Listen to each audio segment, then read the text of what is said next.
Let's go. Yo, what's good, Screen. everybody? Already with some donations from Jello.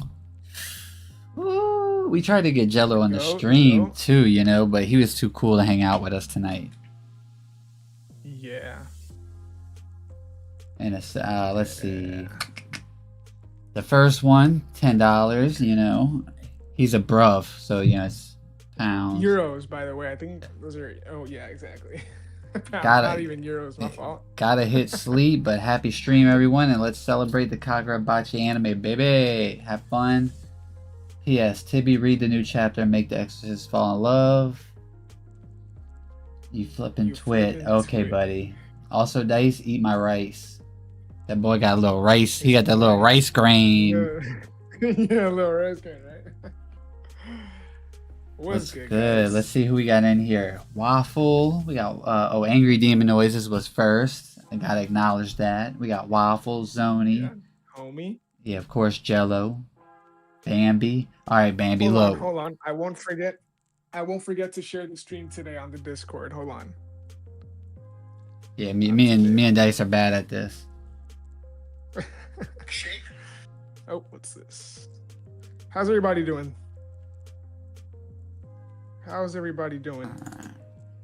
Me, I'm good. I'm gravy, personally. Oh, we got Alphobia in here as well, by the way. Rage, Norman.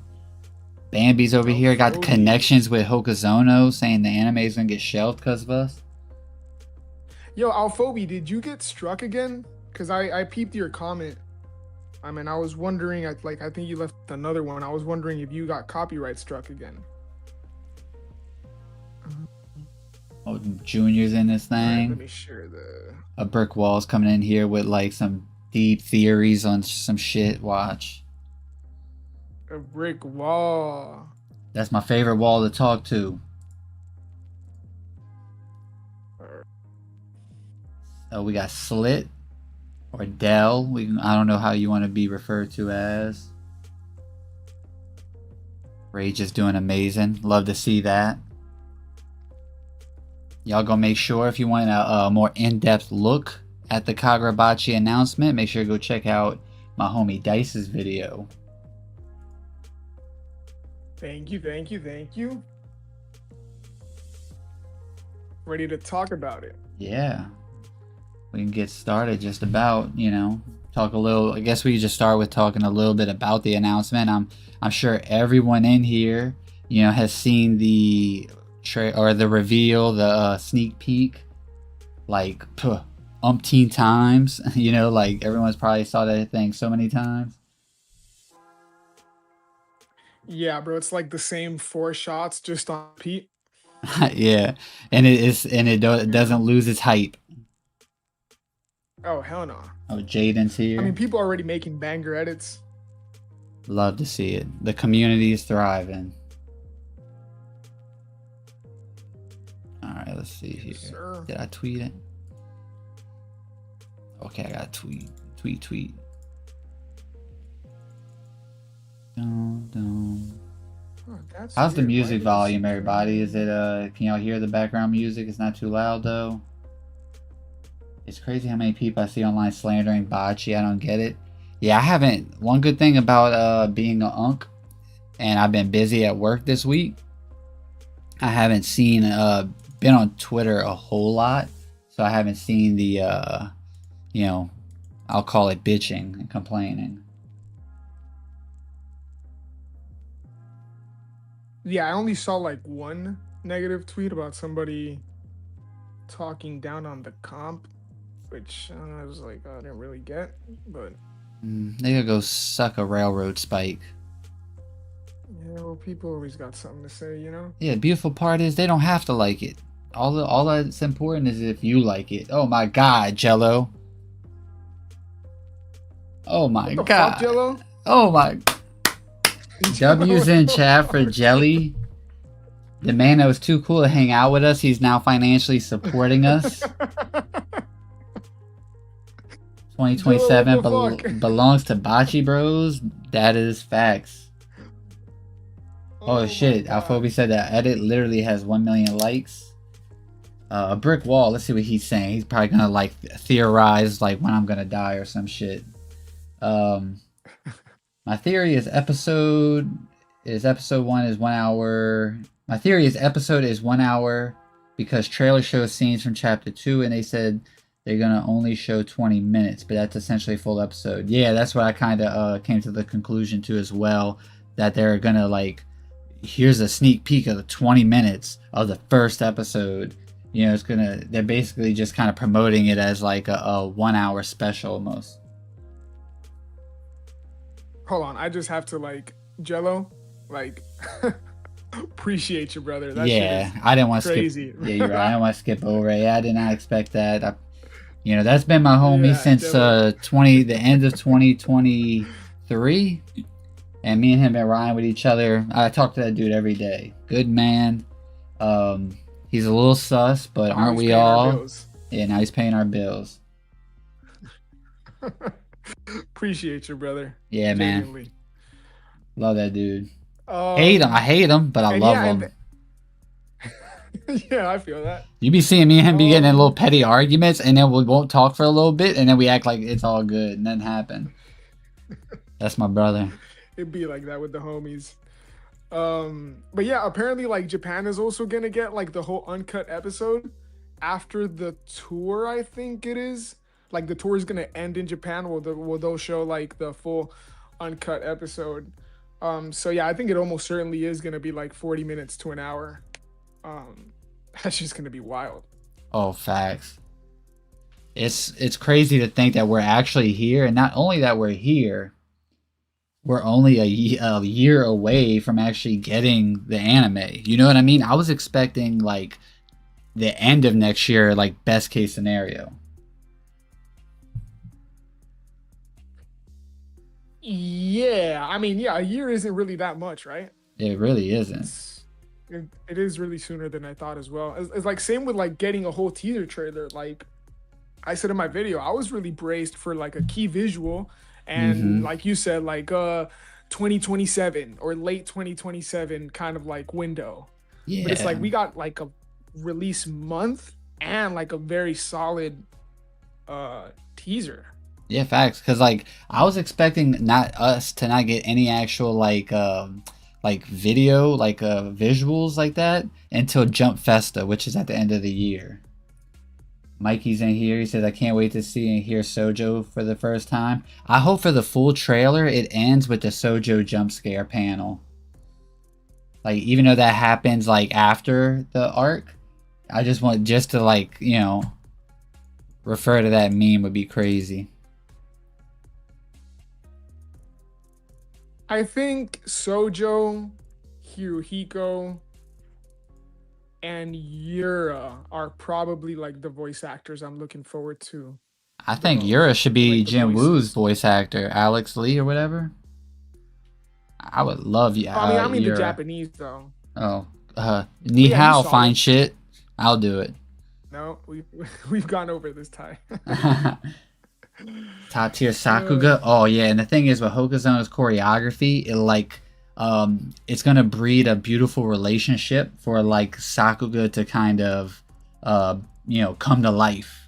Cause just his imagine the Rakuzaichi with Kiora. He's in the storehouse, that grenades, he's like slashing them, putting his spirit energy so Hakuri can like teleport them out. Can you imagine that sequence in the anime, or like slay my father? Slay dice. Yeah, man. Yeah, man. Yeah, like the Rakuzaichi, it's like Zoni says, it's gonna feed families. It's gonna be crazy. Jello's feeding families too, if we being real. Oh yeah, Jello's feeding families. What's good, Top? What's good, Waffle? Yeah, Cheer throws a random sword in the trailer despite it not happening in chapter 1 or 2. Yeah, I'm sure there's going to be like additions to fill the transition parts, and you know how they do with anime. I am interested to see if they like flush out, or expand the part where after Hiyuki and Chihiro separate at Rakuzaichi after their alliance. If they show Hiyuki just cooking, kind of like, showing more of that scene.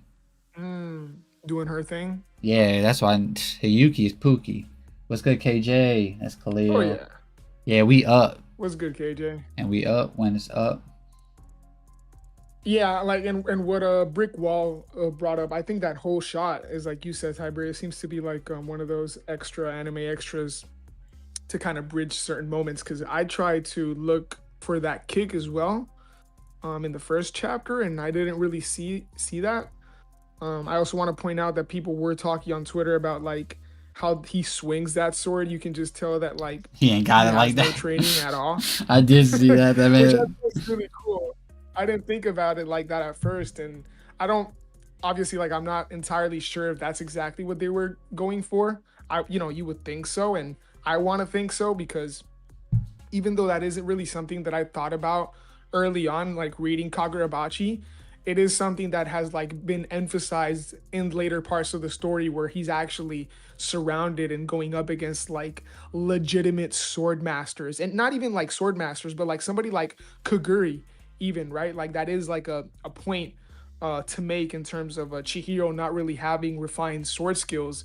And now I just kind of like now I'm going to be watching all of season one with that in the back of my head, and I just really hope that the anime conveys that because it is something that like worth kind of paying attention to.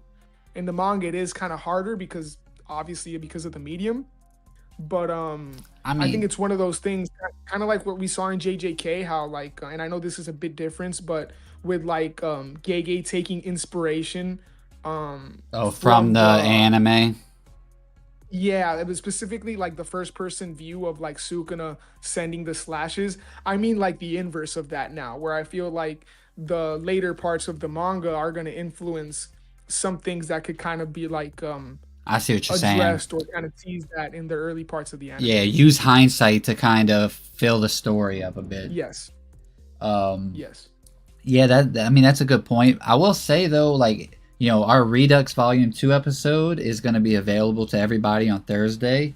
I will say that episode is much better than the first episode. Not that you know we just like phoned it in on the first episode, but it kind of took us a while to kind of get in our groove reviewing a whole volume. Um, but I'll say, man, Chihiro was doing his thing against Sojo in their first fight. It's not like he's just a wash. Yeah. I mean, don't get me wrong, he's not Yeah, like no, a for sure. textbook swordsman, but he was doing his thing. Yeah, I mean that's interesting, right? I'm like how Sojo's gonna look is also like a question of mine because even Samura, and Called again him a of course he's a bum. master swordsman, but yeah, he basically calls him a bum, and so we it's never been stated that like Sojo was a swordsman. I mean, from what we can tell, he really was just like a criminal who Yeah. had like an infatuation for Rokuhira, and so. I think that's it only adds. I think we talked about this a bit in the Redux, but it only adds why there's such a good rivals in terms of why he's such a good villain for Chihiro because there are a lot of parallels and similarities between them, and both not necessarily being, again having these refined sword skills. I think is part of that. They're both just kind of like doing their best with an enchanted blade. Oh, facts. Like, because I think Sojo is like the perfect first villain for Chihiro. It gives him a reality check on the ideology level, but also when they're like fighting, Sojo's relying on pure like instincts and physical stats. Like he's just a savage. You know what I mean? But Chihiro, he's relying on his knowledge of the enchanted blades and things like that. You know what I mean? So like it's two Yeah. different fighters, and like I always talk about, Chihiro's very logical, which I like him a lot. Um, and that's why like Sojo's just such a great first villain. So it's like they have to nail Sojo, like because that's going to be heavily Oh yeah. criticized if they, not saying they won't. I got faith in them, especially with the director and all that. You know what I mean?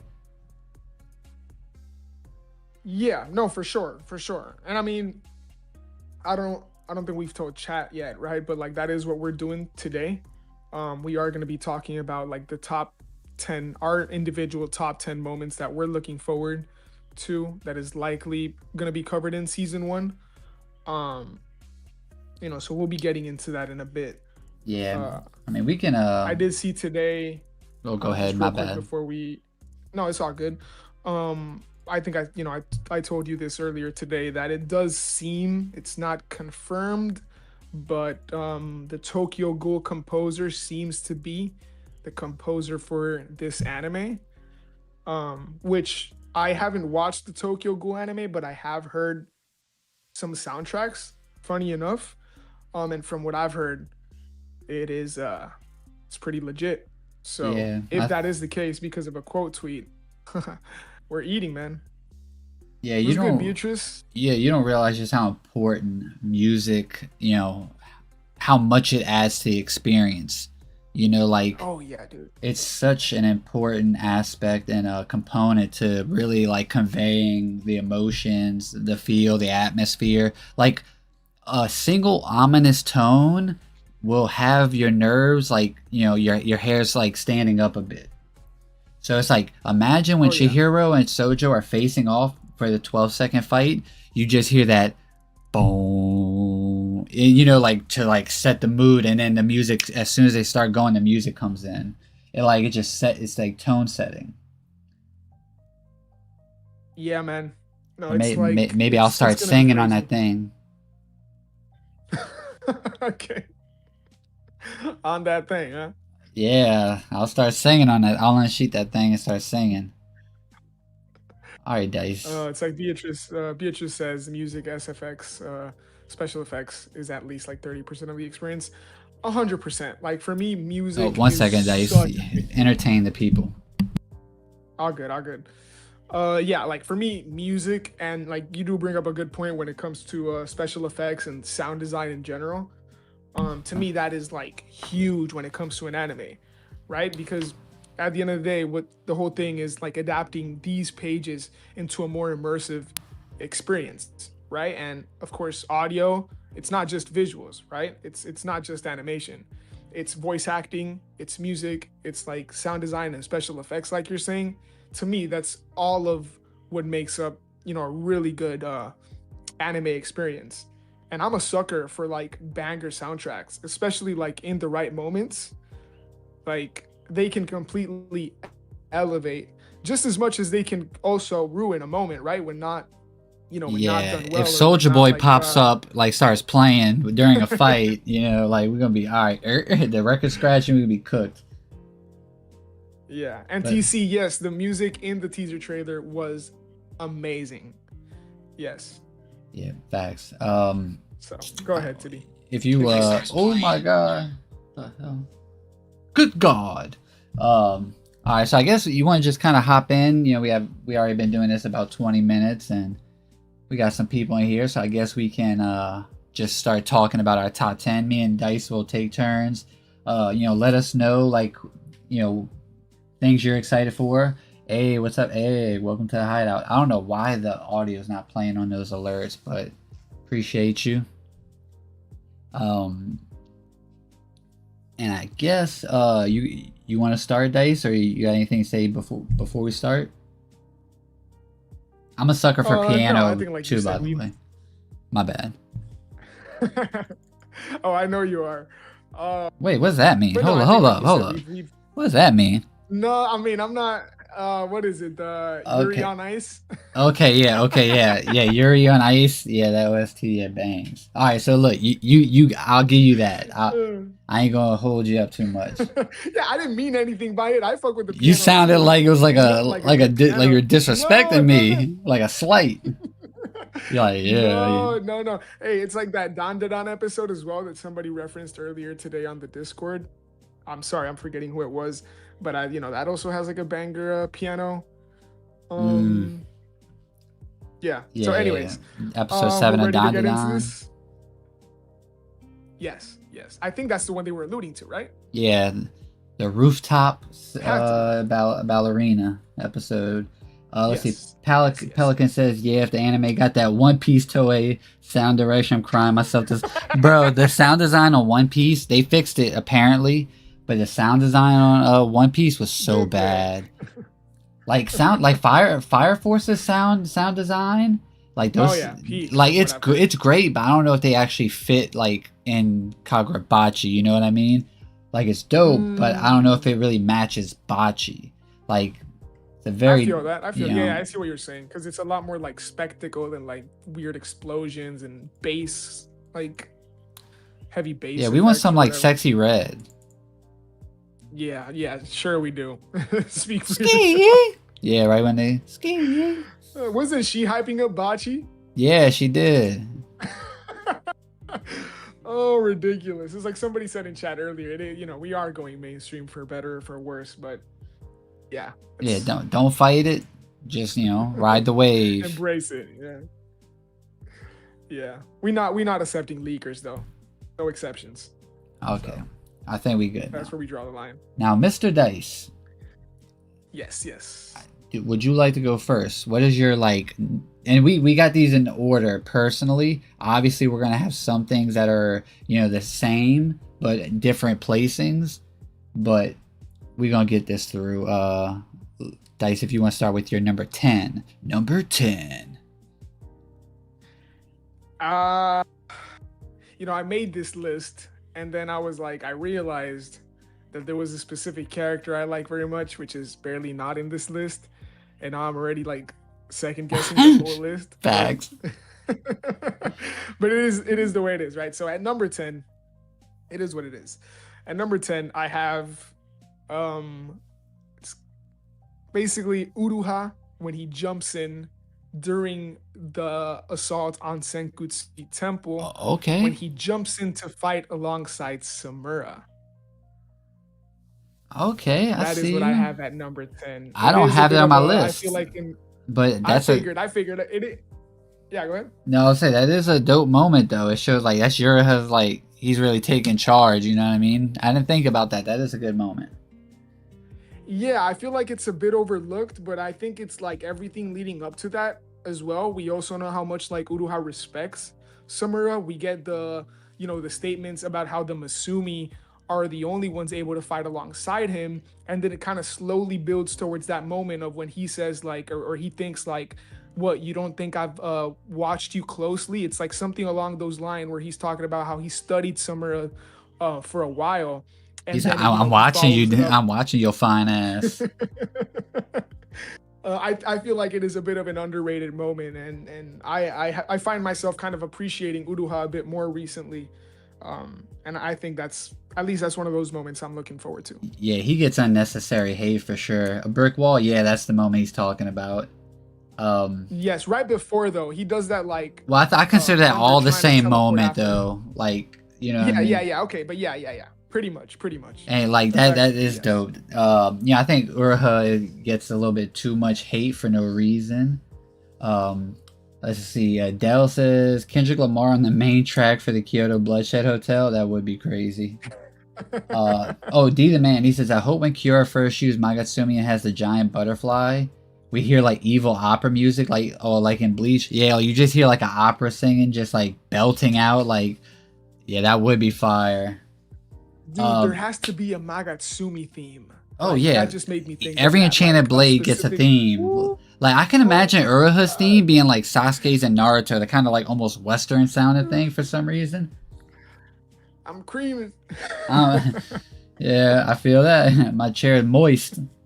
All right. So my number 10 is when Hiyuki and Chihiro team up in a Rakuzaichi. Tafuku gets puts them in his little domain expansion. They talk, and then that panel of them like passing each other. So gas. That shit. So does that include? I'm sorry. Does that include when they take on Kiora? No. That's just the beginning of the Rakuzaichi. Just like the meetup, because we see, and I mean honestly, that my number 10. It was like the agreement. Settle on an agreement. Okay. Yeah, because I do have another Hiyuki moment later on, but just that moment, I love that spread of them passing each other. So gas. And like for you, what was I about to say? Damn, I wanted to say something about your entry, but oh well, I'll think of it later. Yeah, but that's all right. So that's our number 10. Yeah, but I forgot what I wanted to say. It's no big deal. All right, if you remember, just fucking say it. I'm gonna remember in an hour. Watch. Right, as soon as we get off stream, huh? Yep. Let's see. Norman says Magatsumi theme has to be traditional Japanese because Akamura. Yeah, I can see that. You know, the clothes make the Makes man sense. type thing. You know, like But dark, my video. dark shit. We need some dark shit. Yeah, Brick Wall says we need that one Banger video. choir from #1 from Bleach. I'm gonna have to go back and look at that. I'm not too big in like anime music and shit like that. Just a personal thing. Like I fuck with it when I watch it, but I don't really go out and like search it. You know what I mean, Dice? Mm-hmm. Like I don't remember the tracks and all that. Yeah, I mean, there's just some of them because I am a sucker for good OSTs that I end up even like adding to my playlist and fucking listening to them. So yeah, number 9, right? Oh wait, D the Man, yeah, that's the one. And because I also remember the chandelier breaks in the Rakuzaichi. Then all of a sudden the lights go out and that motherfucker's back up. Like, did Kiora just like pull a chandelier out the storehouse in this bitch? Like, I want to see. Remember the chapter was? That has to be like third. That has to be like 28 to 30. Okay. Yeah, I can pull it up too, just to make sure. Okay. Meanwhile, do I move on to my number? Yeah, 9? you could talk. Yeah, you can go to your number 9, Papa. Papa Pepito. Number 9. Yeah, I just wanted to see that moment you're talking about specifically. Yes, at number 9, I have Kyora's death. Okay, yeah, fighting off the Magatsumi's, you know, trying to take over his brain. I wonder what would have happened if he just like allowed it to take over him. I guess he just would have died. Cause yeah, you know, like Akamura was not fucking with the Sazanami, so he was like, "Ew, what's this dude doing on my sword?" Dude, that is a good point. Yeah, like he's actually like inhabiting and remotely possessing Sazanami's body. Oh yeah, I did want to bring up that spread is cold. That spread you talked about. Yeah, so and cold. right before it is when Chihiro whips out the Cloud Gouger too. Yeah, we'll talk about that. Yeah, because like I'm considering that kind of like a part of this, like that whole moment. So gas. Posing here, drawn with one hand. Let's see what he has to say. I'm going to crank up. Oh, you're gonna crank a lot. I'm going to crank up a lot of bocce art this year once the show drops. I'm gonna just repost it and get 50K likes on each post. Hey, bro, I hope you be Hashtag winning. Investment. That way you could get the McDonald's and Burger King you're looking for. Yeah, cook po. Zoni says for number 9 in his list is Hiyuki hitting Hakuri with Flame Bone. Okay, and then top. He says, and since he saw Yura's memories via him using the Shinichi, that also tells us that Kyora's scene of him with his family was also seen by Akamura. Kyora's death was great. That was peak, especially with the last page. Oh, yeah. You know, you were right, yes. Chihiro. Yeah, that specifically is what I'm thinking about. That last panel. That white page, yeah, that like no background. I think that was like really well done. I hope they they have to kill that scene. And the commentary as well, like Hakuri's eyes when he looks at Hakuri on the side. Oh. Yeah, the whole thing is great as well. But like also what I feel like adds a lot to like his character as a villain is how he thinks about like where he failed. And he never regrets anything. Like he just realizes that he just wasn't able to fulfill his duty as the Sazanami patriarch, and that's where he felt like he went wrong. I felt like that is also like really good for like a whole character conclusion, right? Mm-hmm. Rather than just like, oh no, you know, I'm so sorry or whatever. It's let's just be real about this. A lot more too.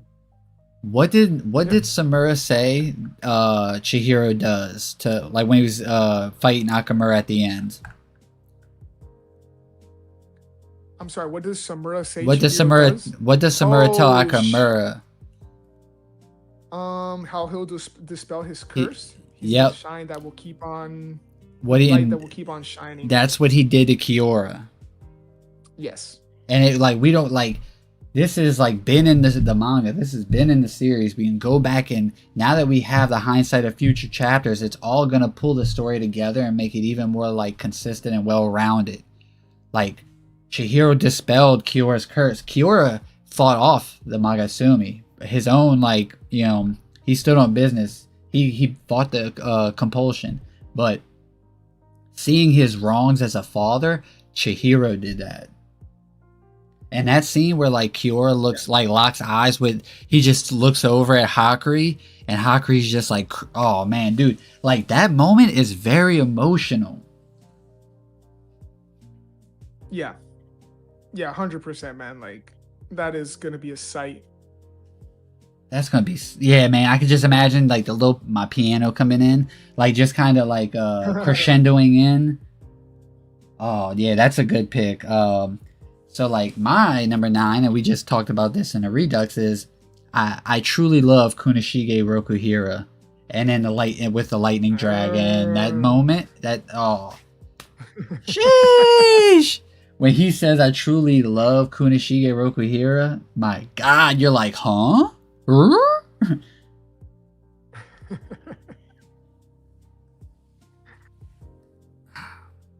Yeah, no, I mean that lightning dragon. I don't have that moment specifically in my top 10, but it is like one of the more like one of the best aura moments. Yeah, it's like got the aura moment to it, and then it's the fact of like Chihiro's like seeing he's across from scum. That's how he views Sojo, and he's wielding one of his father's blades and wielding it as a weapon of mass destruction. Like these are all things that are like the antithesis of what Chihiro believes. For the enchanted blades, his dad, and all that. And to hear someone like that say that he truly loves his father for that, it's like, man, Sojo does such a great job of really giving us a baseline of what a villain is in Kagurabachi. Yeah, no, for sure, 100%. I mean, I have Sojo up here. Oh yeah, I got him again, I think. We'll talk more about Sojo. At number 8, I have Yura versus Chihiro. Oh yeah, I got that in there as like I called it just Yura's reveal, but like that moment is gas. You're too green to harvest. Yeah. I mean, the whole, like, even pulling it up now as we're talking, that whole just encounter really for me is just crazy and kind of underrated. I mean, when you obviously at this point there's just so much in Kagurabachi to admire, and it's all hype and kind of get carried on. It's all hype, 100%.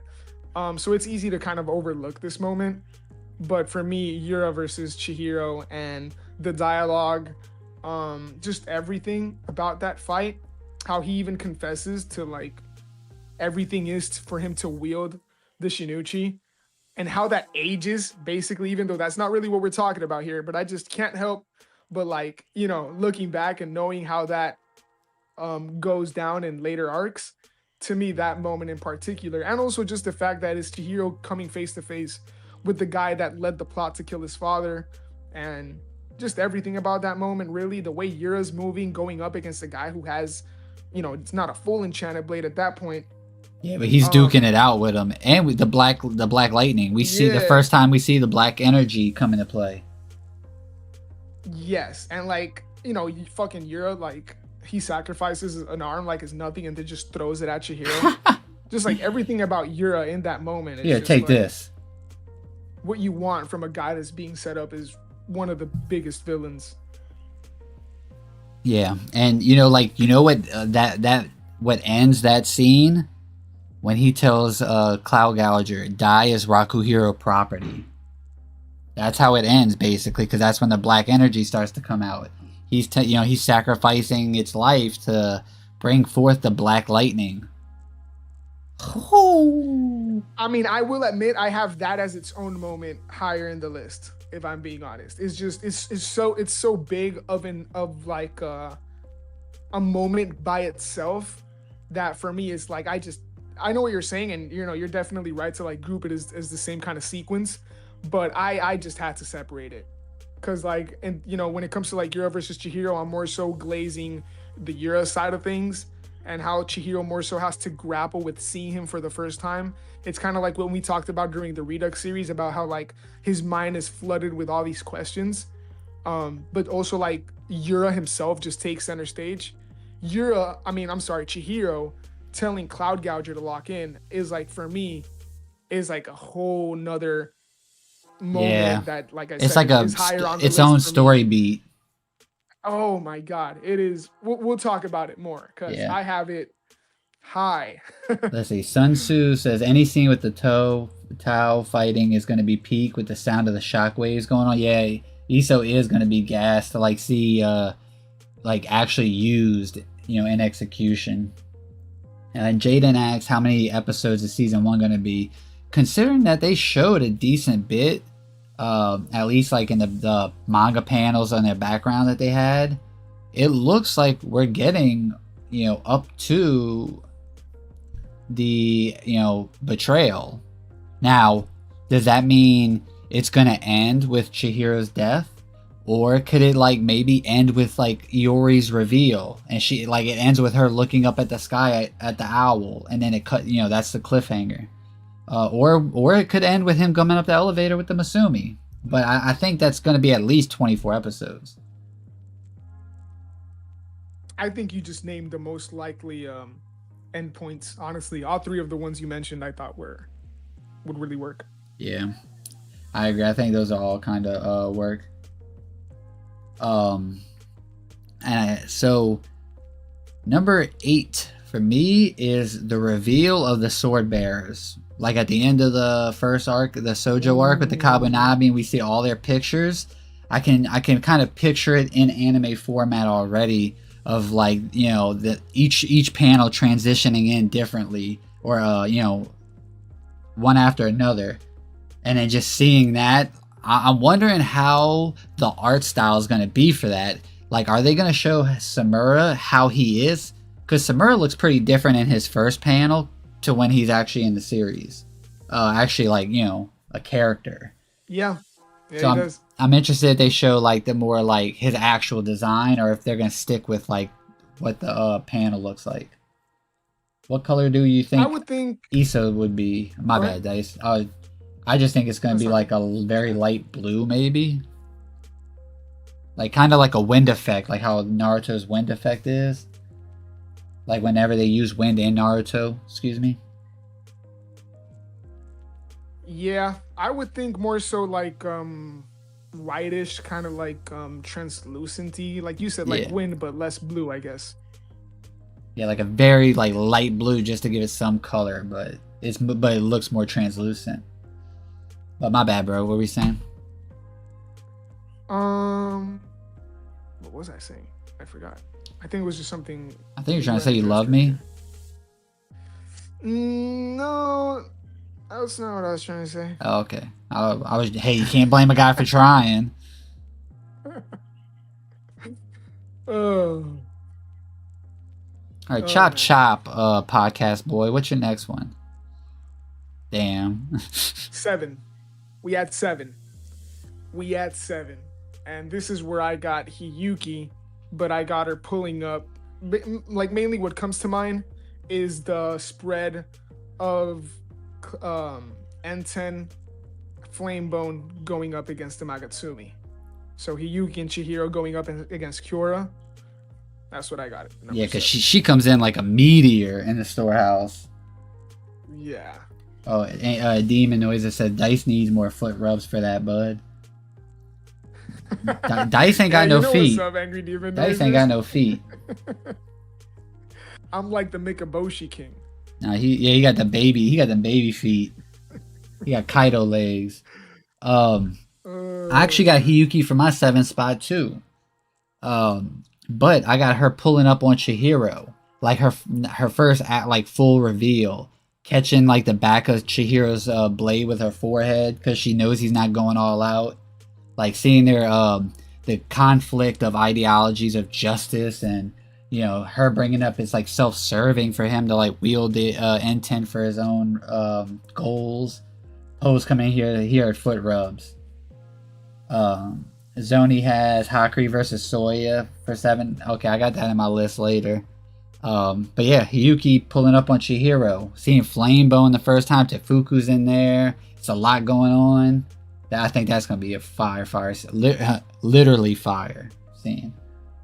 Oh, yeah. Oh, yeah. No, I mean, to me, it's like, it's also like you start to get like a real feeling of what it takes to go up against Magatsumi. No, I'm talking about Hiyuki and Flamebone, but you're saying you're talking about your spot, right? Oh yeah, I'm sorry. Guys ain't even listening to me. All right, chat. That's it for the stream. I'm sorry. I am also like, oh yeah, I should probably stop because I am also like scrolling through the chapters as we're talking. He's reading. This motherfucker's rereading the series. I can't help myself. I hate him, bro. Oh. Oh wait, did you say your number 8 then? What is your number 8? Brother, my number 8 was the Sword Bearers. My number 7 is Hiyuki pulling up on 7, Chihiro. Yeah, 7 is what Look at this dude. Chat. Oh, okay. Tickle his feet. No, I just for a minute I thought you meant like in the never mind. I'm sorry, guys. I'll stop. All right, well. I'll stop. All right, Papito, what's your number 6? Okay, well at number 6 I got Sojo's remote activation against the anti-Cloud Gouger squad. Like, yeah, that's gonna be funny to see. Aura moments earlier. Bro, I feel like it's gonna be like instantaneous. Like they're just gonna be like, yeah, we won, and then shink, and motherfucker's done. I just peeped post said that somebody say foot rubs. Oh my god, bro. Dice, we talked about this already. I'm sorry. I really got carried away looking at the chapter, man. I'm so sorry. Nah, you're good. Do you think the JJK fans will migrate to Kagurabachi? Poe, I think everyone and their mother is migrating to Kagurabachi, including JJK fans. 1,000%. They already are, exactly. Yeah, let's see. Chakra said the moment the Hishaku are on Samura's ass and he goes, "What I really need is Tobi Mune," and Hakuri gives him the EB. Yeah, that's a gas scene. And all the feathers. Oh god, I don't have that on my list. Oh, that is a great. Oh my god. I got fucking Uruha jumping in, but not that. Well, see what I'm saying? See, the thing is, like, I consider that whole moment. I mean, I was wrong for doing this. I'll start by saying that I was kind of like considering that like the start of his betrayal, but like in the series, you know, those moments are like they happen one after another. So I was just kind of thinking like that, but like it's gonna be but now I do have another moment that's in between those two later on. But you know that's one moment that like I'd probably switch the Sword Bearers out for that. Yeah, I just know I would have that. I don't know. I would have to probably restructure the whole list because that's pretty high. Like Dice be like hella critical of himself. Anything that he does, if he has to go back and touch one thing, he's going back and touch the whole thing. That is the moment. The moment, because I remember when that happened, it was like my mouth was just like left open. I was like, oh. I was like, damn, the EBs really are that thing with somebody a real deal wielding it. Yeah. You know, for my number 6, and I will say that this moment should be a little bit higher. But the moments that are like above it are just like personal things. Like these are all personal lists, you know, personal selections, obviously. But I actually have Chihiro defeating Sojo at number 6. You know, that mental scape conversation, Chihiro, you know, using 3 times the amount and then stopping to like stagnate the timing, and him aiming for a Cloud Gouger. I can't wait to see with like every clash of the blade, we'll get a scene of them kind of conversing in the mental space. Yeah, I have that as well on my list. Though I've kind of like, again, I've brought it down to specifically the moment when Chihiro kind of takes a bite after like rejecting it at first. Like a munch. Specifically the moment, yeah, when he like accepts when he tells him that like he accepts or whatever specific word he Yeah, uses that's his a ideals, and that's why he'll cut him down with even thicker bloodlust. That moment in particular for me, I have it at number 4. So like you know when we get there, I you know you know what's funny about that? It's like him like swallowing down like a reality check. That's what that is. yes It's like him like being confronted, you know, right in front of him. This is like the truth, you know, a reality check that like, man, just because you see your father this way and his creations that way, that doesn't mean that the world views it that way. And we see that yes this opinions are split on the enchanted blades to some degree, like depending on like what the conversation is.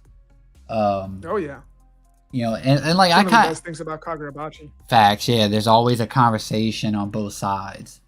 Um, you know, like with me saying that Chihiro defeats Sojo, like I kind of just conclude that like that's the 12-second fight. That's what I'm thinking of. You know, and like That makes sense. The whole fight is gas, and you it know, only lasts 12 seconds. So yeah, phase. like me for real. Yeah.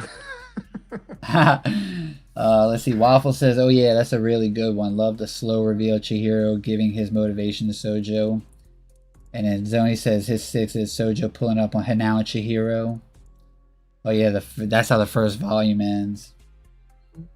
KJ Yeah. That is a banger moment. of Mahito running away from you. Oh, he says like him crawling away reminds him of Mahito running away from Yuji. Ah. Chakra says the moment Samura pulls up after Hirohiko and Chihiro draw their EB and win Samura completely. Chihiro's just standing there like there's no way you're. Yeah. No, I mean since we're only limiting it up to like chapter 60 or like roughly like Tiberius says more or less The elevator, when Chihiro Masumi, dies. around that time. Yeah. So that's Bloodshed Hotel. But that shit is gas, boy. But that is gas. I can't lie, and I'm a Hirohiko fan. Bro, remember when I remember the episode we reviewed that. That was still early on for us. We was hyped on now, boy. The angel like Sephiroth coming in this bitch. Yeah, like Samura was the first guy we were slandering. Remember? Yeah, we were. Yeah, like.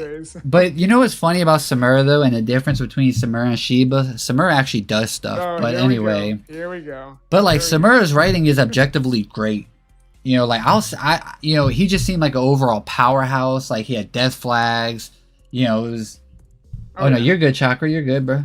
Yeah, it's all good. Yeah, it was like Samura was more just kind of like petty disses, but with like Shiba, that's like real hate right there. I'm just playing. Nah. Brick wall, yes. Brick wall, yes. Hirohiko with Mahito voice actor, yes. Oh shit. Yes. What's up, Mar? Me and Mar was in a showdown stream earlier. Sojo slime and Daruma guys. Yeah, and he makes him kill his sister.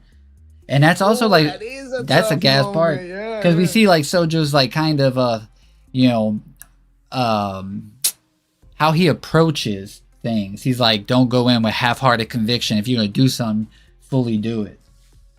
Yes, dedicate like what is it like one measly lifetime, whatever. Like if you're gonna dedicate one measly lifetime to it, you might as well see it through. Basically. Ooh, yeah. Oh man. Yeah. You are so alike. Like a top. That is like a top 3, maybe top 2 Sojo moment for me. I think we discussed that in the Redux Volume episode 1, like the first Redux we did. That was a fever. That was a fever dream, that episode, man. Yeah. And to me, like I always talked about, like that one moment with Daruma, it really captures like the essence of Sojo.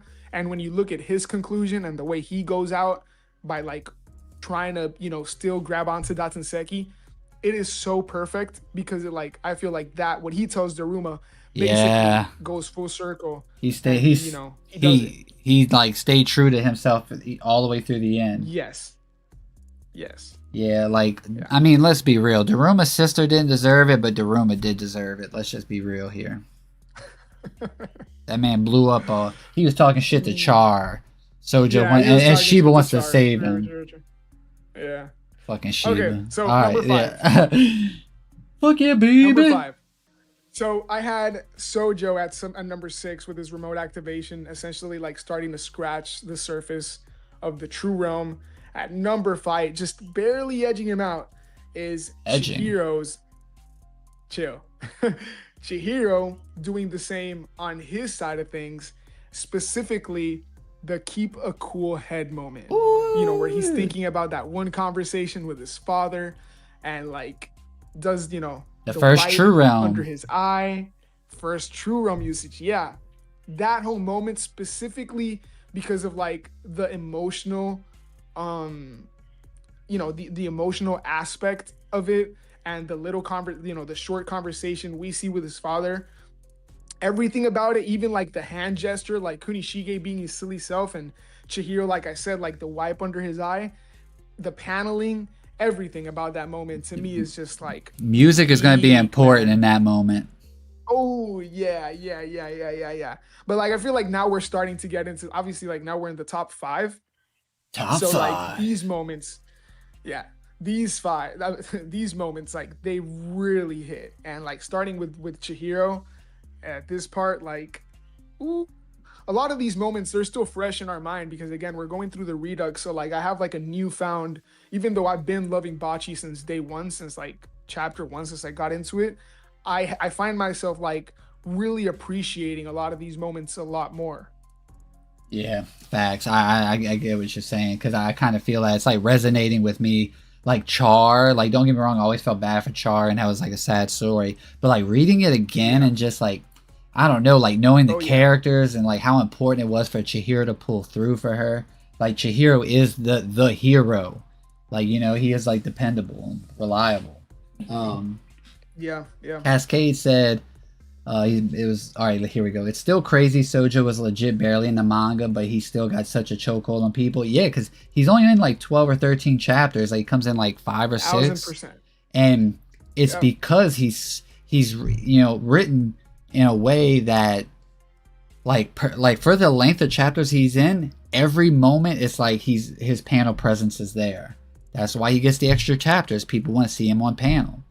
And no time wasted with his character. Exactly. And like, you know, like you brought up, which was a very good point, him staying true, 10 toes, like staying 10 toes in the end. Natsuki won't be in season 1. Zoni's got Chihiro versus Yura at number 5. Cool. But yeah, fair, yeah. Sojo is definitely one of those ones, you know, like he's objectively like such a strong character that he leaves his mark on the MC, and because his mark is so embedded in like Chihiro's like genetic makeup as a character now, that's why he feels long lasting. Cascade also was talking about I need the VA to lock in for that moment.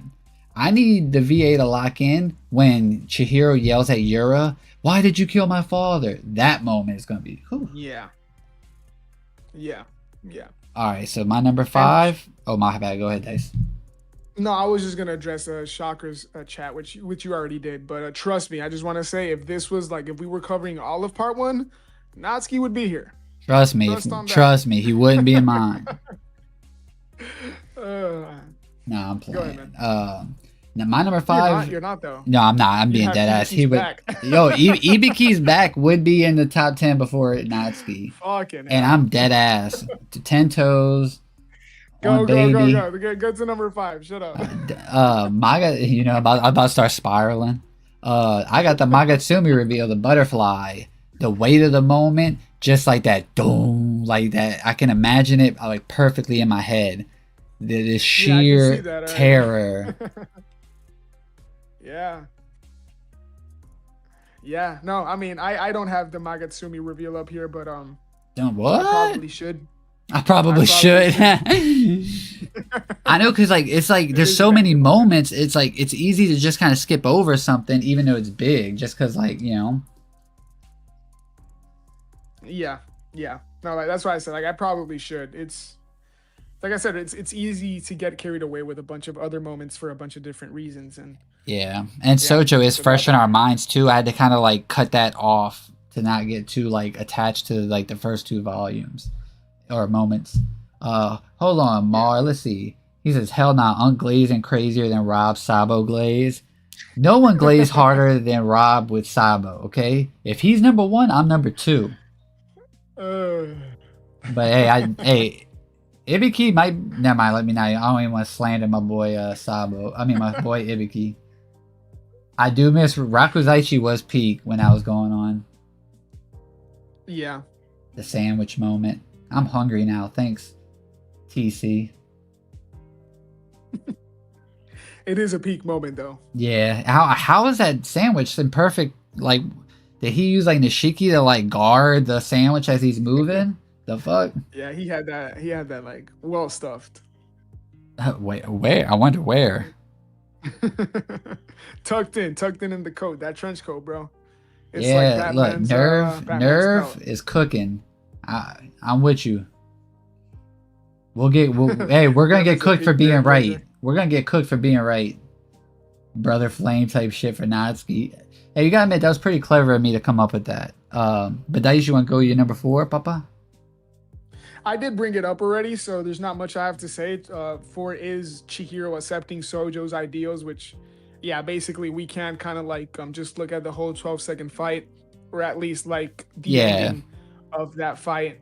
But that moment in particular, like the reason this sticks out to me is because it says a lot about Chihiro as a character, as a main character, and I've been pretty vocal in terms of on the podcast, especially like early on. I feel like Chihiro's character has kind of found more of a footing in terms of just his personality. I think there was certain things that I was looking forward to early on, and I've just kind of started to accept him for who he is, especially when what we get from him towards the end of part 1. But specifically this moment against Sojo, it is a bit of like I remember when I first started reading Bocce and I read that, I did remember, or like the thing that came to mind was when Yuji tells Mahito, like, you were right, I am you, right? And obviously like there are a lot of differences here, but to me it's kind of like a similar just like a similar kind of like vibe, a similar thought process, line of thinking, and it just speaks to like the type of main character Chihiro is. And at that moment, rereading it and even reading it the first time, I was just like, okay, this is like what I love to see in my main characters. Characters that like understand when they are being challenged by the villain, because that's also what makes a great villain. And I mean, we've glazed Sojo enough, but that whole thing for me, it just on the Chihiro side of things, it's exactly what I wanted to see from his first encounter against the the first big bad, I guess. Yeah, because Chihiro is pretty. I mean, I call him immature, but I think he's more just ignorant to the world when he first starts. You know what I mean? But that also does come into play and help him as well, because he does stand on business. Like, there's not many 18-year-olds that could be in front of Kabunabi in cuffs, and he's not even like flinching when Izaru's trying to smoke him. He's telling him straight, like, he's like calculated, but there is parts of this like journey that he's like just ignorant to, just not knowing. Like, Kaguri basically opens his eyes about like learning the way of the sword and things like that. But like as Mar said, what do you say? Something about Chihiro, or was it him? Basically, we start liking Chihiro after the Rakuzaichi. Yeah, we kind of like start to. I mean, I love Chihiro all the way through, but I kind of get what you're saying. Now my number. You're right, Norman. You're right, Norman. You're cooking. My number 4 is Chihiro versus Hirohiko in the theater. Whew.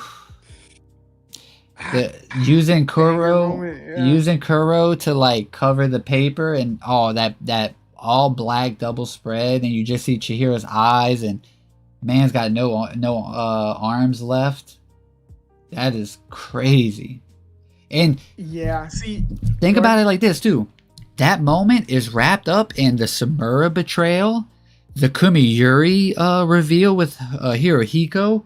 Like, I'm not including those, but I'm just saying, like, all those 3 huge moments are intertwined with each other. like it's gonna be crazy to experience that.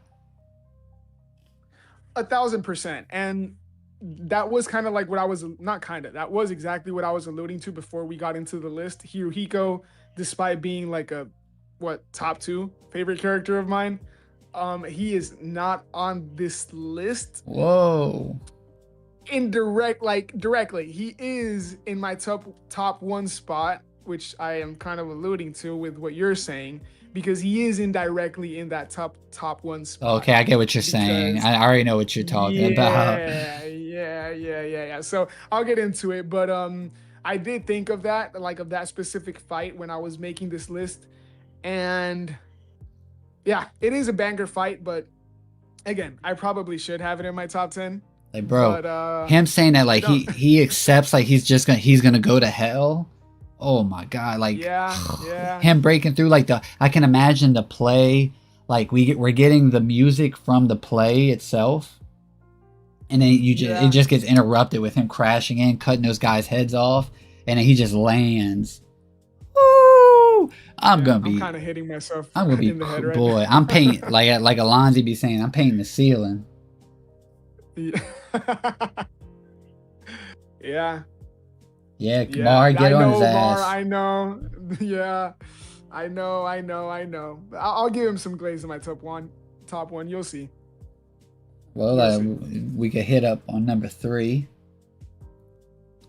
Number 3, I got Hakuri's Awakening. Now, talk about the best panel of the Rakuzaichi arc. Oh, when he gets that mask. In the stairs. They need to have Future mask on. Not mask off, mask on. He needs to make a whole new track. Hakuri, just like that reveal, we kind of talked about this a bit, is still one of the best. Maybe not in terms of like reveals, in terms of like the substance, the context of the reveal itself, because Kagurabachi is like the scale when with the whole Seitei War and other plot twists, like this kind of feels a bit smaller, but the execution of this reveal, it is top tier. It is top tier. It is elite. It is sublime. It is peak, whatever you want to call it. Like, this is that, bro. And I have to go back and reread the Rakuzaichi, but I remember like in my first read through, like that shit like blew me away because it's so well set up. It's so well done. Everything about it is just like, man, it just feels like a masterpiece of a reveal, honestly. Like on from every single angle, every department, like the art, like I said, story-wise, character writing-wise with Hakuri, what it means in terms for that fight itself. Oh my God. Like, it is, yeah. And I've said this multiple times. Hakuri's Awakening, chapter 34 or 35. One, that is wrapped up in the flashback with the girl with the icy skin and all that, which is, a very good like segue into his awakening. And then after his awakening, there's like it's 10 chapters. The arc is like 10 chapters left. Those 10 chapters is some of the best Kagurabachi you could get in terms of writing. Yeah, no, so much happens in those 10 chapters, and they're talking about Mr. Inazuma's entrance. They should have impact frames every step he takes when he walks into the Rakuzaichi. Like, don't. Fucking Mr. Inazuma. And then that'll be a Ibiki upscale. Shout out Mr. Inazuma. What you got at? Number 3. Samura's Betrayal. Oh, okay. Oh, Kyoka Sugetsu with the 10. Dice is cooking right now. No, he isn't. That panel and that whole chapter forced me to go back and reread the entire story with proper respect. That panel was perfection. Nah, Dice was cooking. I appreciate that. We appreciate that, Dono. Dice can eat, and I can eat. You. Yes. Shout out Kyoka Sugetsu. Maybe it was all Kyoka Sugetsu's plan. Maybe we're just under like the hypnosis. But no, that moment No, is really peak. appreciate that, Kyoto. You know, and like I only got 2 more spots after this, and I could say that moment is Hakuri moment awakening is next. That is my number 2. Okay. But yeah, the Samura betrayal number 3, big heavy moment. Him and like Uruha, like he like respects Uruha enough to put his enchanted blade down and grab a real sword and then just go heads up with AI White Purity style master. Even though he taught Uruha, but 2 masters of AI White Purity style going head to head, and we know what happens. Chihiro's crash out when he sees it. Oh man. Yeah. We'll talk more about that moment. Okay. He's so mysterious. Number 2, right? Yep. So number 2, we did kind of talk about this a bit, but I just want to shine a light on it. I think I've realized that a lot of my moments are like more narrowed down, but that a lot of them were on your list in terms just like with a bigger scope. But I've kind of, like I said, like narrowed down these specific moments themselves. So I talked a bit about it earlier, but when Chihiro tells Cloud Gouger to lock in, this one might be cheating a bit because of the revisionist kind of like with the extra context that like you said, Tiberius, of the black energy, the dark power. Don't call my name like that, please. Okay. I'm just like, I know. Yeah, I'm gonna give you shit. You were getting glazed in that donation. I've never gotten glazed like that, so I'm just kind of salty, maybe. I'll glaze you, bro. I'll glaze you. Ooh. I'll glaze you too. My bad, brother. Okay, pause. No, press play, motherfucker. Resume. Yeah. Look, that moment in particular, even putting aside the whole dark power stuff, the fact that it's Chihiro, look, it's like was it Mar that brought it up in chat, but the fact that Sojo, I'm sorry if I'm getting that wrong, but the fact that Sojo is so relevant, even in this moment when Chihiro has Cloud Gouger lock in, he imagines Cloud Gouger in Sojo's hand. Yeah. And it's kind of like, no, and then he sees it in his hand.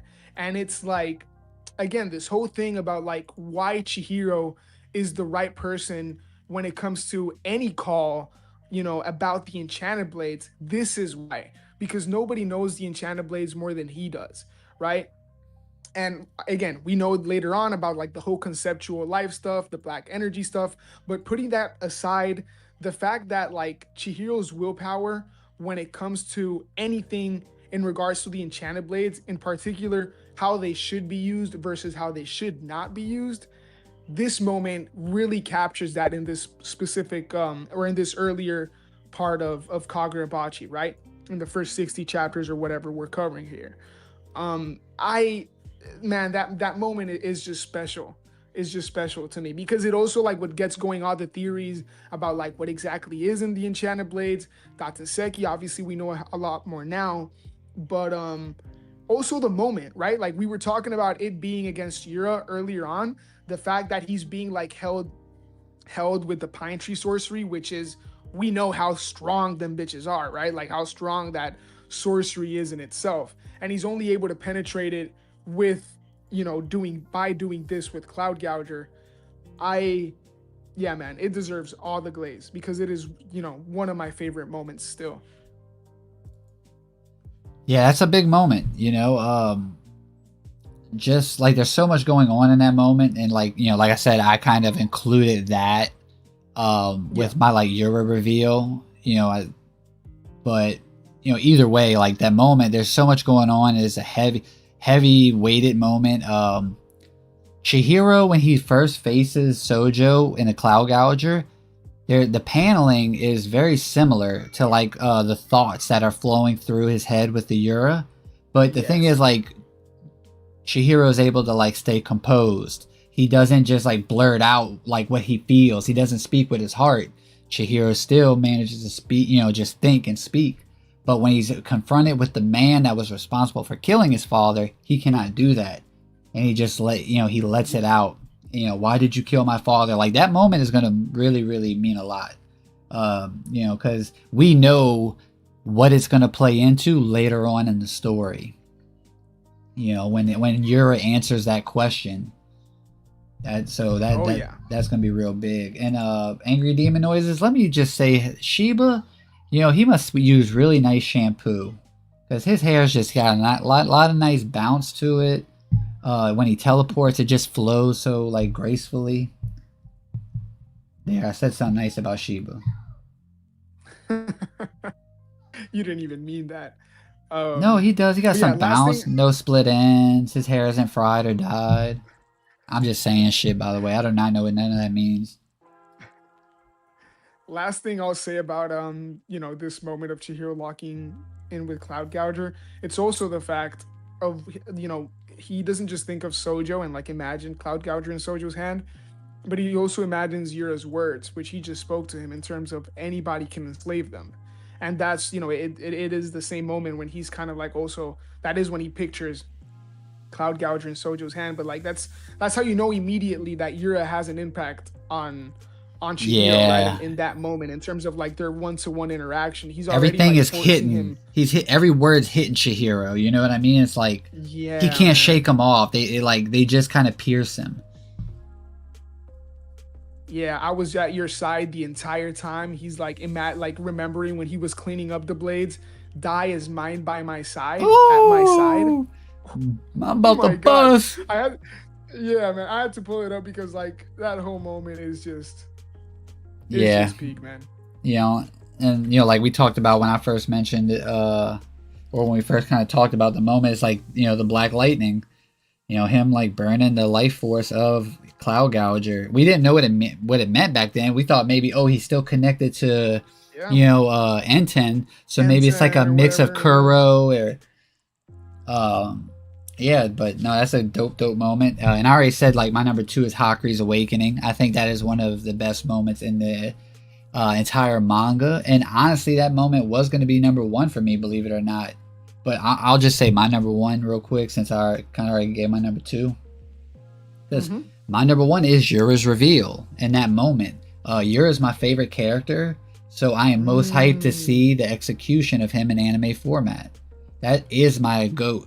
So like it's gonna mean a lot to me personally just to see him on screen, and the fact that he makes such a like impressive showing, it's gonna hit hard. Now, if he gets out there and he Yeah. sounds like that Oh dude my god. from One Piece, that from Doflamingo's gang with the squeaky voice. Now, if he sounds like him, I don't know. That might ruin it. Yeah. No, everything about like Yura's entrance in the Rakuzaichi is great. Really. All right, puppy. Yeah, we talked about that moment a good bit already, but let you go with your number 1. Yeah, which at this point I think you already know what it is. You already talked about it, but obviously I wasn't gonna spoil it. So Samura's betrayal is my number 1 because like I can, there's a lot we can say about like Samura as a character and this and that, the meme, the slander, but that reveal in itself, what it does for Kagurabachi, and I think you must be tired of hearing this, all right, like because I've said it so much, but like one of my favorite aspects, as I kind of alluded to early on about Kagurabachi, is the whole conversation surrounding the like enchanted blades and this kind of like debate on the moral obligation that requires to wield the blade and what's right versus what is wrong with the enchanted blades, who gets to make that call, yada yada yada. With Samura's reveal, to me this is like, and I am kind of biased because it is something that at this point I wasn't sure how Kagurabachi was going to tackle it. Imagine I am with how the Seitei War arc has gone now, like I am giddy, and I think a lot of people are because of the same thing. But at this point in the story, this reveal to me is what really marks that first moment where I really start to see what Hokazono is cooking. And with a character like Samura, the way he was presented, the reveal itself, like I'm just talking about the implications on the wider story. It is like massive. But if you look at like the reveal itself and the moment, kind of like I did earlier today, like I did a couple of minutes ago with Hakuri, like the reveal itself is also like perfectly executed. Off the back of like the assault on Senkutsuji Temple, the dialogue with Uruha, and at the same time, like you talked about, Hiruhiko's fight with Chihiro's going on, and he gets his hands on Kamiyuri because of Samura's betrayal, and that's how Chihiro finds out. Like, Hokazono was really in his bag in terms of the execution of that plot twist and that reveal. Oh yeah, like Hirohiko so being really, the one to tell him. Crazy. Yeah, and like you said, his crash out, the way Samura just cuts him down, but it's his dialogue as well with Uruha when he talks about like the sword bearers being a filthier evil than the Hishaku, which is a crazy statement, by the way. And yeah, like I know it was kind of part of an act, but I'm pretty sure that specific line wasn't. You know what I'm saying? Yeah, because he like the sins of their hiding Akamura's, for their own, so that they can live. That's the bigger evil than a Hishaku. Yeah, so it's Samura isn't even, I don't think, in my top 5 favorite characters, like personal favorites. He is definitely top 3 probably when it comes to just writing wise. Like, I will forever respect what Hokazono has done with his character, and that reveal is a big chunk of it because it's the betrayal, even though it is kind of a fake out in terms of like reviving Uruha, reviving Chihiro as well. But also like his redemption arc later on really plays into the whole thing. But man, that reveal, to me, it is really kind of like what changed the way I perceived Kagurabachi. Like, after that reveal, that's when I was really locked in. And I'm like a Sojo arc super glazer, So it's, yeah. As you can see, I really like that moment. You know what's funny about that too? That line of him talking about the sword bearers and they're like bigger evil or whatever. That kind of played into like our first big issue with Kagurabachi. You know what I mean? Like we had, we weren't like hating on it, but we did have like kind of some issues with like just how it was all handled and what he actually meant by that. But like the thing is, Samura is so prominent and his fingerprints are all over the story and the narrative that he's integral to the story from that point forward. Obviously, he's the obstacle of why we can't do what we want to do, but he's also like the leverage that we need in order to like even like get over that obstacle. Like we have to use him to get over him, basically. Because no one's gonna beat him. Yeah. But that moment of like Chihiro, it was like Chihiro really felt betrayed because he saw him as a hero. You know what I mean? Chihiro looked up to him. Yes. So it's like, yes, that is like a whole nother aspect to it. Yes. My father called you a hero. I looked up to you as that hero. Like you told me not to idolize you or whatever, but I still want to look up to you. And then just for him to cut him down. Sure, he brought him back to life. And the people who killed him. Yeah. Yes. A pinky promise with the homie that set it up. Yeah. The Shiba did come in clutch. He, I don't know where the hell he really was the whole time. I mean, there was a whole nuke flying with like origami butterflies flying a nuke to the theater. Yeah. Shiba would have been nice to like pop in and grab that. But anyway. Yep. But he did stop N10 from getting snatched by Samura. So at least he did that. And even Shiba was like, "Oh shit, what's going on?" Like, I mean, they just spent a whole arc trying to get that shit back. Imagine if now like he lost it again. Oh yeah. Like what are we talking about? There was one issue I wanted to bring up when Yura went to go and obviously this is more season 2 stuff. But I always thought it was funny how like the Kamunabi sent 2 like guards to pick up Samura. Yura killed them. Why didn't the Kamunabi ever question that? Like, where are those guys at? How are you still here? Because like the Hishaku wouldn't just let him get away and kill it. I like. That's a good point. That's a good point. No, they were traitors.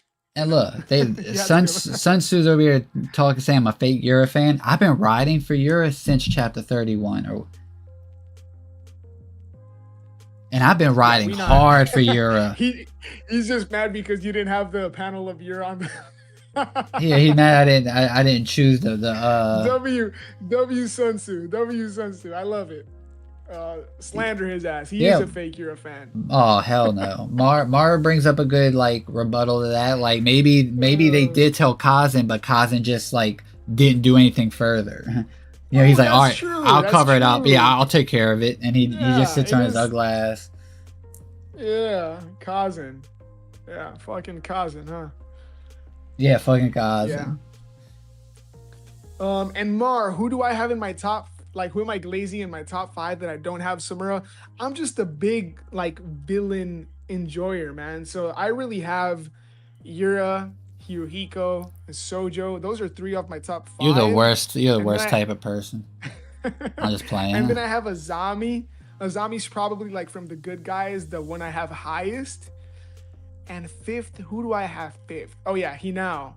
Hinao is my 5. Oh my god. I'm just kidding. I'm just kidding.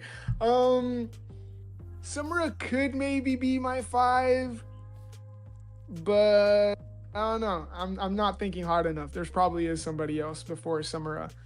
But again, that's just like my bias of what I look for in terms of like characters I enjoy. Characters he like the goon to.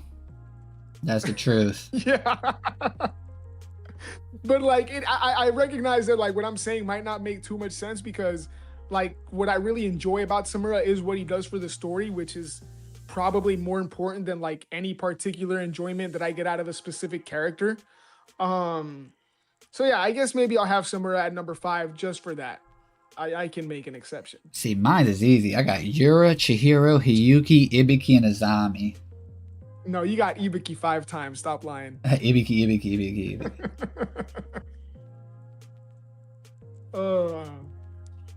Where's Hanaus from season 1? As a fandom, we should just like, become a psyop and be like, oh no, Hanaus gonna be in the next season. She'll be more prominent season 2. Ooh, bro, just wait till she gets her hands on Enchanted Blade. That's what I'm gonna be telling them. Yeah, just start spreading fake leaks or fake spoilers. Get Dice's horny ass out of here, facts. Wow, it says it's been a minute since we've seen her now. You ain't lying. What the fuck? Hiyuki's great too. Hiyuki Pookie. And she, I mean, where's she been? Like, we know where she's at, but I mean, where's she at? Yeah, because I was reading back Assault on Kamunabi HQ, and Ichiki was like, yo, get both Shiba and Hiyuki in here now. And Shiba pulled up, but Hiyuki nowhere to be seen. She had to stay defending the bears. But I'm wondering when we cut back to present time, like, is something gonna happen? You know what I mean? Like, because she's guarding 2 of them. But the thing is, like, Ichiki said, fuck that. Because literally, that's what I think it's one of the Kamunabi operatives tells him, like, oh, but they're guarding the bears. And Ichiki's like, none of that matters if, like, Soga gets, if Soga gets killed, they're going to die anyways. Well, he doesn't. Fuck that shit. Yeah, Summon them. He doesn't try to call them until the Kazan reveal, like chapter 98 or 97.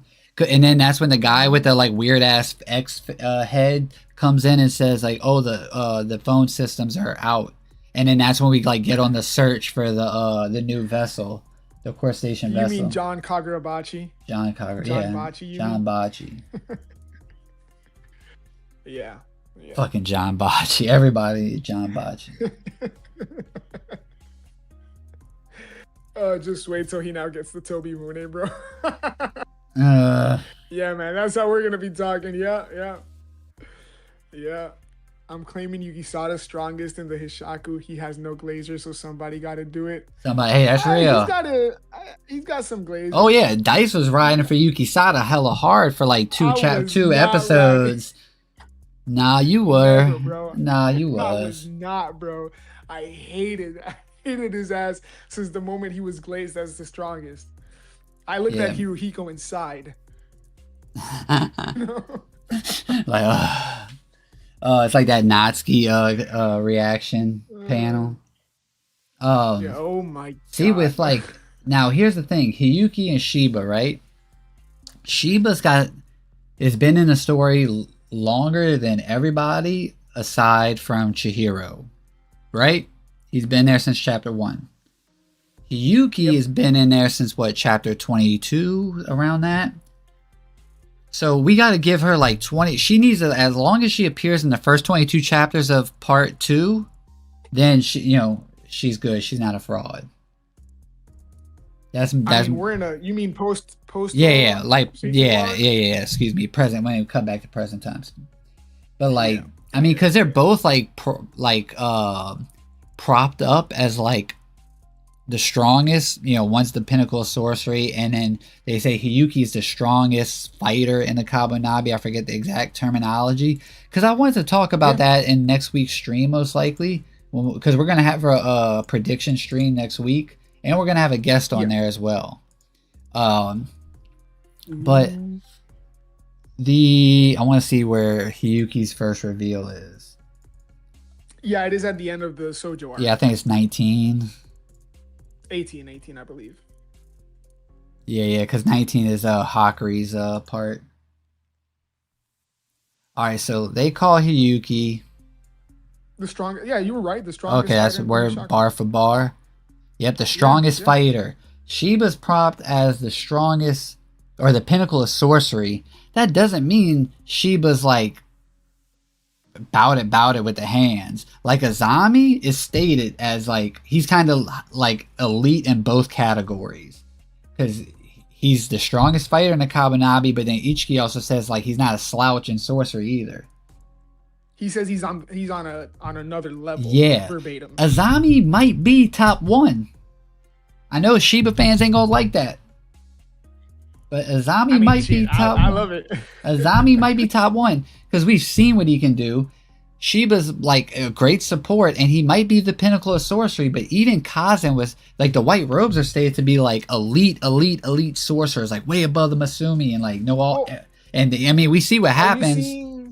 Like sorcery doesn't have to mean like fight. Yeah, but also like Shiba, I don't think they take Shiba in consideration when they. And I'm not saying I disagree with you, by the way. Like Hiyuki, she's enchanted blade level. There's not a discussion there. Okay, like Shiba has nothing to look for against Hiyuki. She is literally, and we see that in that one little kind of panel or like art of like where the fighting forces between the good guys and the Hishaku are divided, and you have Chihiro and Hiyuki literally right like on the same kind of like tier, whereas Shiba and Azami are kind of like on the same tier. Oh wait, hold. Hiyuki is just Mr. No Hands himself, he's a real smoke demon. I'm talking about before he lost his hands.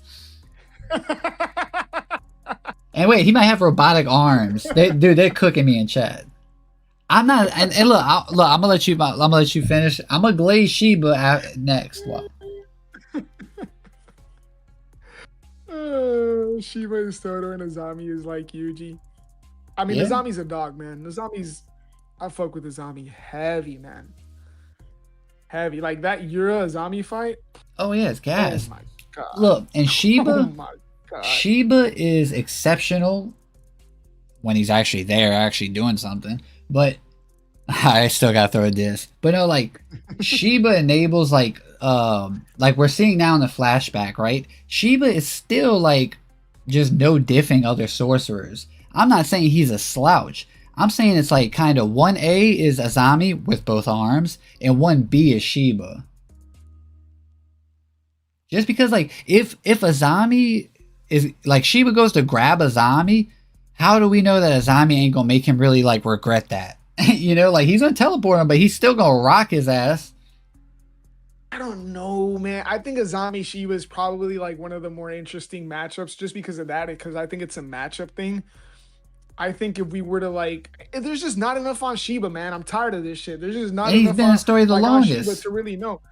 Yeah, we've seen Azami literally duke it out with Magatsumi Yura. Like that motherfucker pulled up to Yura and you know, just boxed him. Shiba was shitting himself on a bench. Shiba, like, but at the same time, if he did, like, if we are looking at a Shiba versus Azami situation, I'm not sure Azami is kind of like fast enough to make Shiba regret, like you said, like trying to teleport him. Like, honestly, it just takes one hit. I'm not sure. Yeah, but Shiba, bro, he been seen to be fast as fuck, boy. You know, like, yeah, he's quick. Shiba I'm just saying. I don't know, man. I'm just saying it's like very close. It's closer than what people think. Like, 1,000%. The term pinnacle. That's. Let's see. Oh, here's Micah. He said, I still think his sorcery has some sort of weird collateral effect, which is why he always brings people away from others to fight. Yeah, you know, like I said, if he does like have a sorcery that's like, you know, it manipulates atoms or something, because we see when he teleports, he has like kind of like a digital footprint, like when he comes in, like on his fingers and stuff. It could be where he's like manipulating like to the molecular level or something like that. And if he can do that like outwardly, for sure, then he's got it. I'll give him the belt. But that term pinnacle of sorcery is held like when we never actually seen him like actually fight. Everyone he's just kind of. Now I would have liked to see how he did with the Datanseki Durag guy. I would have liked to see how he got rid of him really. Nope. He just. Yep. Yeah, he steps on Daruma's foot and it kind of cracks the floor for sure. Like I'm from what we know now, I'm saying Azami is closer to being top 1 than people think. I think that's fair. I don't, we don't really power scale, but I think we have enough from what we've seen to think that's fair. It's just, again, we just don't know enough. Like, we haven't seen enough about Shiba, and I am pretty confident that when we do see the full scale of his sorcery, it's going to put all these conversations to rest. I think someone in our Discord server, I'm not remembering where I saw this specifically, but somebody did point out that when Yura glazes Shiba, he says that Shiba is at the very pinnacle. He doesn't say that Shiba is the pinnacle. So kind of alluding to the fact that, Shiba doesn't necessarily have to be top 1. Yeah, someone can be right on par with him. Yes. And I think now that I remember, this was kind of alluding, this was after the most recent chapter. This might have been on Twitter, actually. They were talking about Hiroto mainly because of the kind of glaze that Hiroto glazed. The original Sword Saint. The original, yeah. So that's also kind of worth keeping in mind. But I think everything points towards like, once Shiba gets that sorcery reveal, I think there's going to be no discussion, honestly. Yeah, and until then, hey, I'm just gonna let the hate rock. I'm just gonna be chilling, and I'll take the licks because I know I'm gonna get cooked. But what if I'm getting cooked for being right? I like when I do glaze Shiba, people just kind of like look over past it because everyone's so used to the shit like Shiba glaze. But let me just bring up something about. They're used to Shiba slander as well. It is pretty split, I have to say. I think it's one of the few characters I've seen in a minute where like has as many glazers at it as he has Dice haters. Stop. I'm serious, I'm just man. playing. Shiba got riders. No, man. he does. Shiba got riders and Shiba got like hella haters. Last chapter made it really easy to slander him. I can't lie. I erased my name off the apology form even. It's still out on my desk. No. Like I reverted back to being a hater a little bit. Like I literally colored that panel of him getting choked out. Nah, we know how this ends. So Shiba's gonna do that shit. Like, I mean, we gotta admit, like, Hiroto is kind of like balling out, like in that battle, Shiba is like a good support, something like Toto. But I mean, obviously, Shiba's a dog. No, Jaden says Shiba literally questioned if fighting Soga would make things worse. He literally has to have a crazy sorcery ability for him to think that. Like, stop playing with my I mean, I think what he's saying can be like looked at in different ways too, though. It's like going to get Hiyuki. is him going to get Hiyuki gonna like make their chances better, or is it just gonna make things worse? Oh, I see what you're saying in terms of like, okay, casualties. Yeah, like, do we have a chance if I go get Hiyuki? Yeah. Like, and if I go gather all these people together and build like a Justice League of cracked out swordsmen, Kiri's gonna be texting while he's like getting them all, like shit like that.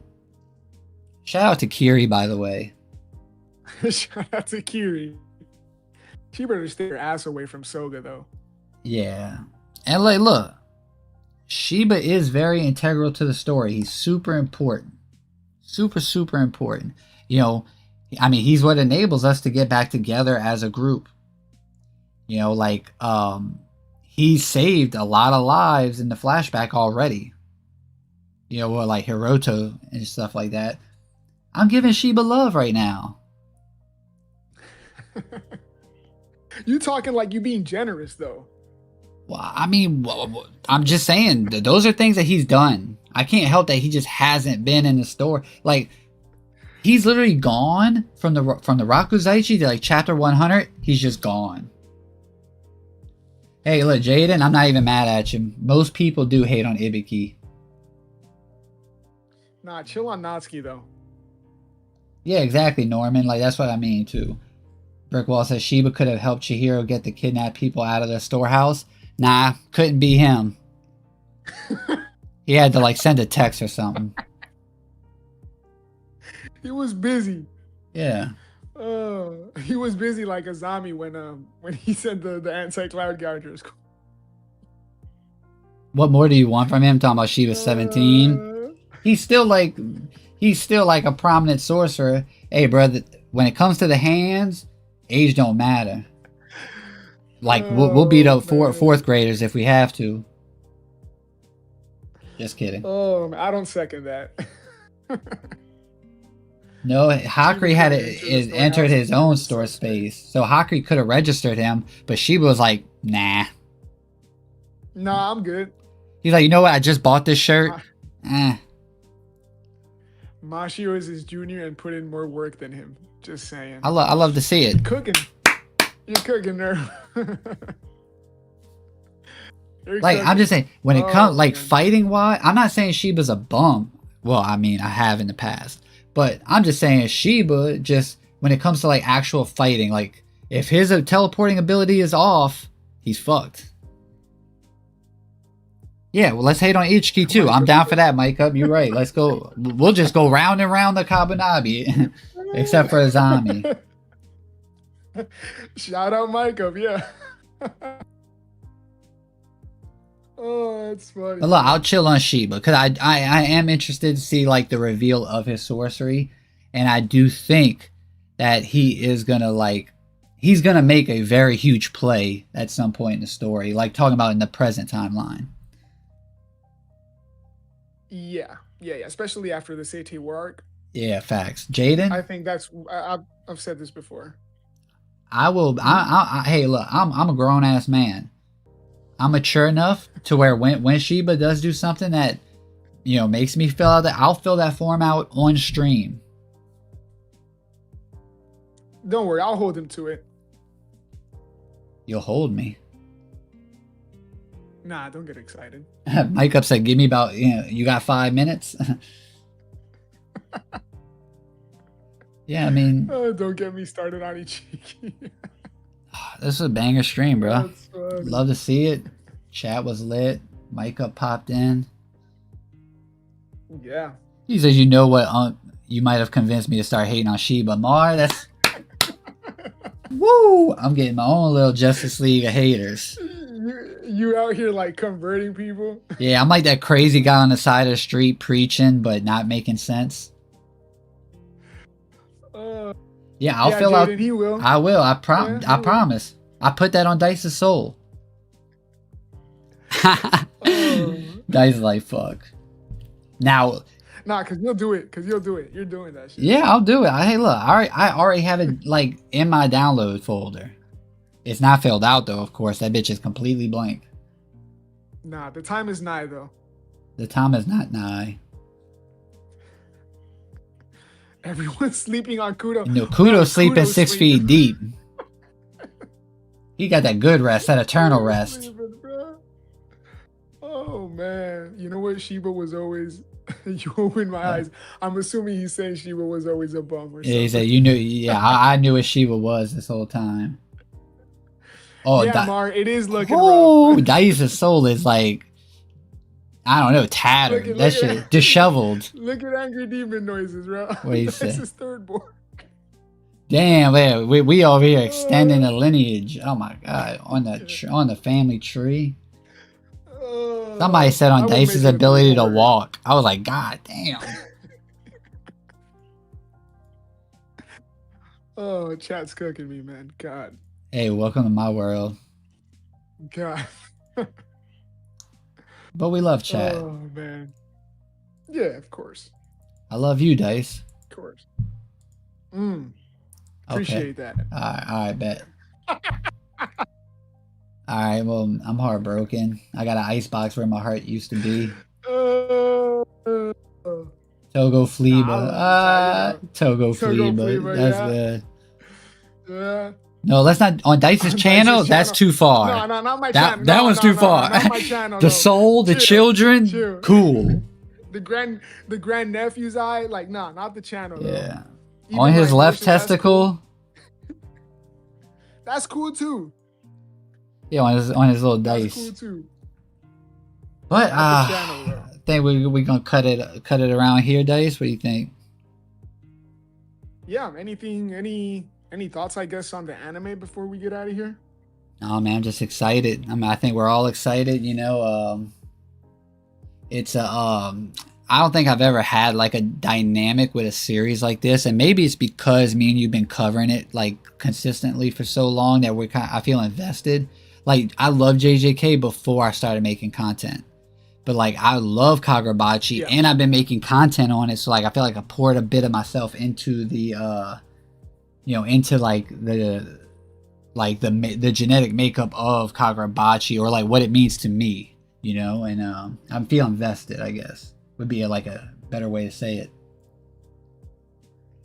Yeah, no, I mean, I second that completely, and I think it's something that, I mean, you can just tell from like the whole creator space that has been covering Kagurabachi, like it really adds to that excitement, and we're all like giddy as hell. I just can't wait, man. I'm right there with you as well, because I'm percolating. JJK, I definitely jumped on. I don't even know what that means. I definitely, yeah, I don't know either. But yeah, I jumped in JJK like super late, and seeing like Bachi get this sort of motion is pretty surreal, man. It's pretty surreal. Yeah. Like, I fucking woke up today thinking about like the anime and the fact that it was revealed. It's like, yeah, man, it's moving mountains and it's changing lives. We're getting fed. And you love to see it, man. You love to see it. It's, like I said, it's gonna be mainstream, so take the good with the bad. Yep. But remember, the whole creator space is happy. Oh yeah, the outpour from the community has been great, you know, and like the creators, like it's a series that has a pretty close knit group of like creators. Like all the creators where, you know, we know each other, like we can get in touch with each other, you know, if we have questions or just like, you know, want bullshit or like link or whatever. It's a very like warm space. And I think that like kind of mirrors how the fandom treats the series as well. Yeah, no, exactly. The whole community is like, people have been saying, sorry to cut you off, but like the whole pre-anime community, it was definitely something. It is definitely something. So it's like I said, it's gonna go mainstream, but I'll never forget like where it started and how it started.